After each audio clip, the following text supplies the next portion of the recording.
দর্শক, বিমান দুর্ঘটনা নিয়ে আরও জানাতে আমাদের সাথে যুক্ত হচ্ছেন ভারত থেকে সহকর্মী সুকান্ত চট্টোপাধ্যায়। সুকান্ত, এই যে ভয়াবহ বিমান দুর্ঘটনা, এর উদ্ধার কাজ এখন কোন পর্যায়ে আছে এবং এই দুর্ঘটনার কারণ সম্পর্কে কিছু জানতে পারলেন কিনা জানাবেন।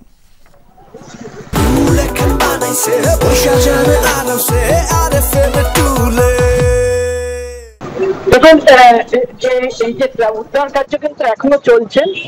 তার কারণ হচ্ছে যে ইতিমধ্যে প্রধানমন্ত্রী নরেন্দ্র মোদী, স্বরাষ্ট্রমন্ত্রী অমিত শাহ তারা যখন গিয়েছিলেন তখন তাদের নিরাপত্তার কারণে কিছুটা সময় কিন্তু উদ্ধার কার্য কিন্তু বন্ধ ছিল।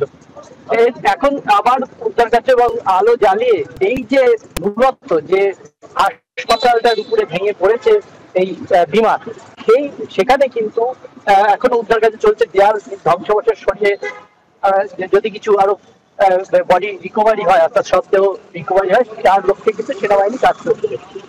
এই এখনো পর্যন্ত যে 233 জনের দেহ উদ্ধার হয়েছে, কেন্দ্রীয় সরকার এবং গুজরাট সরকার মৃতদের প্রতি 1 কোটি টাকা করে কিন্তু ক্ষতিপূরণ ঘোষণা করেছে।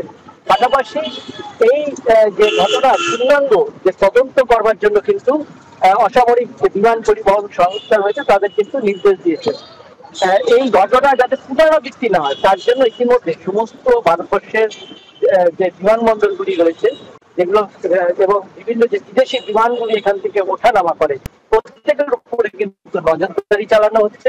আহমেদাবাদ বিমানবন্দর এই মুহূর্তে বন্ধ রাখা হয়েছে। এটিসির যে রেকর্ড সেটা যাতে ঠিকঠাক উদ্ধার করতে পারে সেটার জন্য। এছাড়া ব্ল্যাক বক্সের খোঁজ কিন্তু এখনো চালাচ্ছে, যেটা থেকে এই বিমান দুর্ঘটনা বিমানের সর্বশেষ পরিস্থিতি জানা যাবে, সেটাই কিন্তু খুঁজে বার করার চেষ্টা করছে কেন্দ্রীয় প্রশাসন। সুকান্ত, আপনাকে ধন্যবাদ।